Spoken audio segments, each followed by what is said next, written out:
Ça faisait un bout de temps que je pardonnais plus à mon père. Ça faisait vraiment longtemps peut-être que je ne lui pardonnais plus. Ce n'était même pas un peut-être, c'était un sûr et certain. J'étais sûr et certain de ne plus lui pardonner. Il était à Washington. Il était parti à Washington et moi j'étais parti dans cette école. J'étais parti dans cette école, cette université. Il voulait m'envoyer dans une université plus stricte, avec un cadre beaucoup plus sérieux.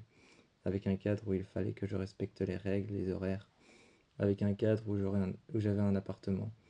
Avec un cadre où j'aurais pu avoir un appartement, le même que celui-ci. Mais il fallait que je quitte mon appartement à une heure précise pour aller justement faire des cours qui durent 2 heures ou 3 heures à une heure précise et quitter les cours à une heure précise. Moi, je voulais une sorte d'indépendance. Je voulais une sorte de liberté. Je voulais pouvoir rencontrer quelqu'un à ma manière. Je voulais pouvoir parler à ce quelqu'un à ma manière. Je ne lui pardonnais plus de ce qu'il voulait. Ce qu'il voulait, c'était gérer ma vie. Gérer ma vie comme si j'étais un pion dans son échiquier. Il voulait gérer ma vie comme si j'étais son pantin. Il voulait gérer ma vie comme s'il avait mis des cordes à mes poignets et à mes jambes. Il voulait simplement me contrôler. Alors je ne lui pardonnais plus. Depuis qu'il était parti à Washington et que moi j'étais au Michigan, lui à Washington. Alors que j'étais dans cette université, je l'avais rencontré lui. Je l'avais rencontré lui. Il me rendait heureux. Quant à moi, Milice, je savais qu'il me rendait heureux, qu'il ferait tout pour moi. Ce soir-là, il m'a regardé et il m'a dit: ça va pas? Toute la journée, toute la journée, tu m'as repoussé. Toute la journée, toute la journée, t'as parlé avec un air triste. Toute la journée, t'as regardé la prof sans répondre. Chaque fois qu'elle te posait une question, tu te défilais ou alors tu trouvais un prétexte pour quitter les cours. Je me suis assis dans le fauteuil et je lui ai dit: excuse-moi, c'est juste qu'en ce moment, je pense fort à mon père. Il est venu à côté de moi et m'a regardé en me disant: comment ça, tu penses fort à ton père? Je l'ai regardé, j'ai passé ma main dans ses cheveux. Ça me rappelait qu'il était là pour moi. Ça me rappelait qu'il savait ce qui n'allait pas. Il savait ce qui n'allait pas et il savait ce qui allait. Et il m'a regardé et m'a dit: ton père, qu'est-ce qu'il t'a fait? Je lui ai dit: je ne le pardonnerai plus jamais. Il est parti à Washington, maintenant je l'ai oublié.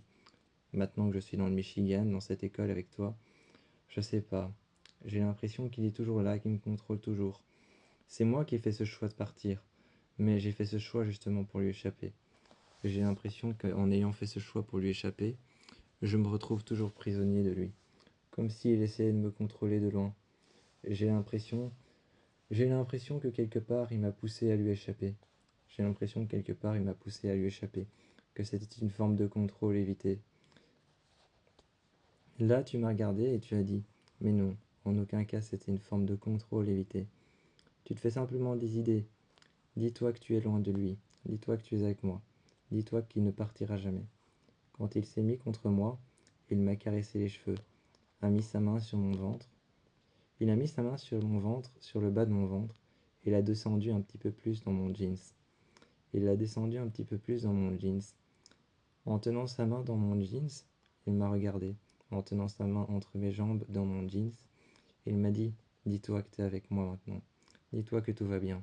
J'ai déboutonné mon jeans et je l'ai mis par terre. J'ai retiré la braillette. J'ai ouvert la braillette. J'ai déposé mon jeans par terre. Je l'ai retiré. Je me suis mis au-dessus de lui. Lui était couché sur le lit. Il m'a embrassé. Je me suis posé sur lui. Je me suis posé sur lui. Il m'a embrassé. J'étais à cheval sur lui et je l'ai regardé. En m'embrassant, il m'a souri. J'ai vu ses yeux pétiller, pétiller de bonheur. À ce moment-là, mon jeans et mes baskets défaites dans un coin du lit, dans un coin de la chambre, près de mon sac et près de son sac, lui avec son jeans qu'il était en train de défaire à ce moment-là. Son jeans est tombé par terre et il m'a regardé. J'ai regardé par la fenêtre si personne ne nous regardait. Il est arrivé derrière moi, m'a pris les épaules et m'a dit: détends-toi un peu. Il est arrivé derrière moi en me disant: détends-toi un peu. J'ai senti alors la chaleur de ses jambes, de son entrejambe qui était à côté de la mienne, et la chaleur de son torse qui était juste contre le mien. Il a retiré son t-shirt, je me suis retourné. Il m'a mis contre la vitre, m'a embrassé et a passé ses bras autour de mes épaules. On s'est couché dans le lit, et je lui ai dit que je me sentais tellement bien avec lui. Et il m'a dit, bah tu vois, pour une fois, t'as réussi à oublier ton père. Je me suis retiré un peu, je me suis assis au bord du lit, et j'ai dit, comment ça, pour une fois? J'ai regardé le sol, il s'est mis en face de moi et a dit, c'est pas ce que je voulais dire. Je voulais dire que simplement, t'as réussi à oublier ton père. Je me suis assis dans le coin. Je me suis assis dans le coin et je lui ai dit, viens, Mélisse, viens te coucher près de moi. Je me suis alors couché près de lui sur ses jambes, et je l'ai regardé. Je regardais son visage et il était en train de passer sa main dans mes cheveux, sur mes épaules, sur mes bras, sur mes jambes, sur mes mains. Je lui ai serré la main quand il a passé quand il a passé sa main quand il a passé sa main sur mes épaules. Ses jambes étaient, ses jambes étaient juste par terre. Il était assis contre le mur, sur le lit, ses jambes croisées sur le lit, moi juste sur ses cuisses, posé près de lui, il passait ses mains le long de mon corps. Quand ses mains sont arrivées juste à mes poignets, j'ai serré ses mains et il m'a regardé. Il m'a regardé et il m'a dit, à quoi tu penses là maintenant? Avec un regard des plus parlants, je l'ai regardé lui, et je me suis mis accroupi sur le lit, juste en face de lui. Je l'ai embrassé, même si je ne l'embrassais pas, je suppose qu'il devait sentir. Même si je ne l'embrassais pas, je suppose qu'il devait sentir mes lèvres contre les siennes. Je ne l'embrassais pas, mais mes lèvres étaient presque en train de toucher les siennes. Mon front était contre son front, mon visage tout près de son visage qui touchait son... Mon visage était tout près de son visage. Face à face, je lui ai dit, la seule chose à laquelle je pense là maintenant, c'est toi. Les lumières du campus se sont toutes éteintes dehors. Les grands lampadaires dehors qui éclairaient, qui éclairait la salle à manger qui était à l'extérieur, l'open space. L'open space s'est éteint. La personne qui était en train de laver les vitres de l'open space est arrivée. Elle a ouvert l'open space. Elle a ouvert l'open space et rentrée à l'intérieur.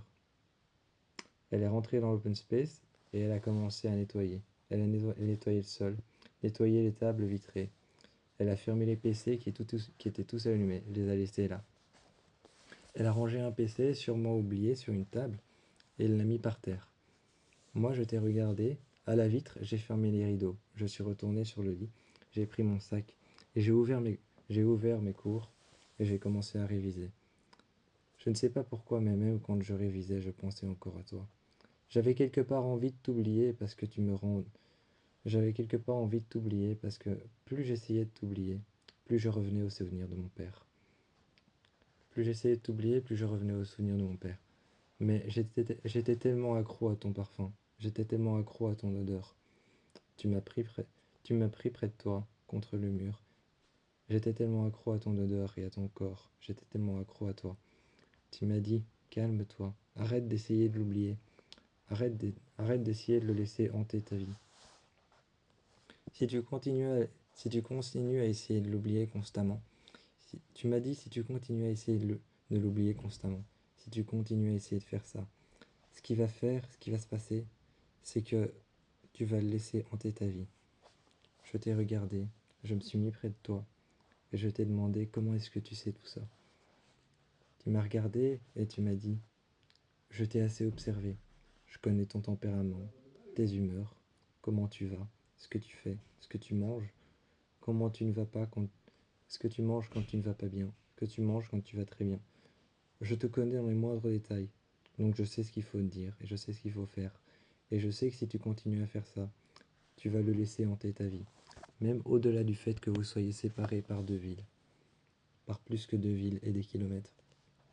Il va finir par te hanter si tu continues à essayer de l'oublier. Je l'ai regardé et j'ai continué à l'embrasser. Il m'a simplement répété en mettant sa main sur mon cou, il m'a dit « Sois simplement passager de ces... Sois simplement le passager et le spectateur de ces images de lui. » Ces images de lui trillaient dans ta tête, enfermées dans une boîte. La boîte casse-les. La boîte casse-la, brûle-la ensuite. Casse-les ces images qui viennent. Sois simplement le spectateur. Sois simplement le spectateur de ces images. Sois simplement la personne qui les écoute, qui les entend, mais qui n'y prête pas attention. C'est comme ça que tu géreras ta vie au final, en triant ce qui est le plus important pour toi. Je suis venu à côté de toi et je t'ai dit ce qui est le plus important pour moi. Je sais ce que je vais mettre en début de liste. Tu m'as regardé et tu as dit quoi? Prenant ton sac à côté de toi, j'ai dit la première chose que je veux mettre en début de liste, ce sont tes baisers. La deuxième chose que je vais mettre en début de liste, c'est toi, ton corps, ta présence. La troisième chose, ton parfum. La quatrième chose, quand on part tous les deux. La cinquième chose, quand on se retrouve dans la même classe. Quand on se retrouve dans la même classe à la même heure. Et la cinquième chose, l'une des meilleures, je garde le dernier pour la fin. La meilleure, je garde le meilleur pour la fin. La meilleure chose que je mettrai en dernier. La cinquième et la sixième chose, c'est quand on sort. Quand on sort, qu'on va dehors et qu'on va faire nos devoirs. Qu'on va faire nos devoirs pour un cours et qu'ensuite on revient en classe. Et qu'on profite du soleil à deux, assis dans l'herbe, juste à l'entrée du lycée. Ça, ce serait les choses que je mettrais en ce que je veux retenir. Ce que je veux retenir de toi et moi, de nous deux, de notre relation. Ce soir-là, j'ai éteint la lumière et je me suis mis dans tes bras, sentant la chaleur de ton corps, les moindres battements, les moindres battements de ton corps, les moindres battements de ton corps, et les moindres souffles de ta respiration et de tes poumons qui se gonflaient d'air. Tu t'es tourné vers moi, tu m'as murmuré bonne nuit à l'oreille, j'ai fermé les yeux, et à ce moment-là, toute pensée de mon père avait disparu.